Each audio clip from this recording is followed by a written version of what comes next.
ලබා ගැනීම සඳහා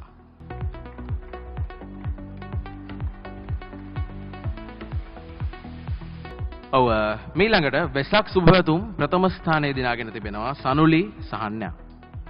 හොඳ අපලසන්නාදයක් අපි ලබා දෙමු. විවිධ ඇඳුම් තරගයේ තෙවන ස්ථානය, තුන්වන ස්ථානය සයුනි සහස්නා. දෙවන ස්ථානයටත් මා ආරාධනා කරන්නම් දුල්නිත දම්සිතු. මං හිතන්නේ මේ මව විය යුතුයි. ප්‍රථම ස්ථානයේ දිනා ගනු ලබන්නේ ෂනුත් සංහිත. එහිදී වැඩිම වෙළඳැන්වීම් සැපයීමක් සිදු කරලා තිබෙන්නේ 2024 වර්ෂයේ කවිෂා පාරමී. ආදි ශිෂ්‍යයන් අතරින් මේ වැඩේ හොඳටම කරලා තියෙන 2019 වසර නියෝජනය කරමින් නිදුක සංහිත. මම ආරාධනා කරනවා තරංගානායකකාර මහත්මියට මහේෂ් නිශ්ශංක මහත්මයාට ඔහුට හිමි ත්‍යාගය ලබා දීම සඳහා අපි හොඳ අත්පොලසන්නාදයක් ලබා දෙමු. මම කලින් කිව්වා වගේම කාලය කියන්නේ ජීවිතය.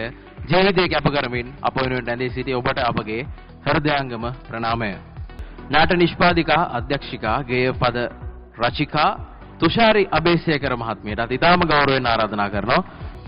මේ ත්‍යාගය ලබා ගන්නේ තුෂාරි අබේසේකර ප්‍රවීණ නාට්‍ය නිෂ්පාදිකා අධ්‍යක්ෂිකා සහ ගේය පද රචිකා. එවෙනුවෙන් ත්‍යාගය පිරිනැමුවේ තරංගානායකකාර ගුරු මහත්මිය.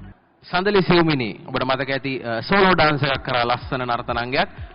ඒ වෙනුවෙන් තමයි මේ ත්‍යාගය පිරිනමන්නේ. සඳලි මායසන මාන්නේ සිටිනවා නම් සඳලි ඔව් පැමිණෙනවා. අප හොඳ අපලසන්නාදයක් දෙමු. ඇයට සඳලි සිව්මිනි තමයි මේ ත්‍යාගය හිමි කරගන්නේ.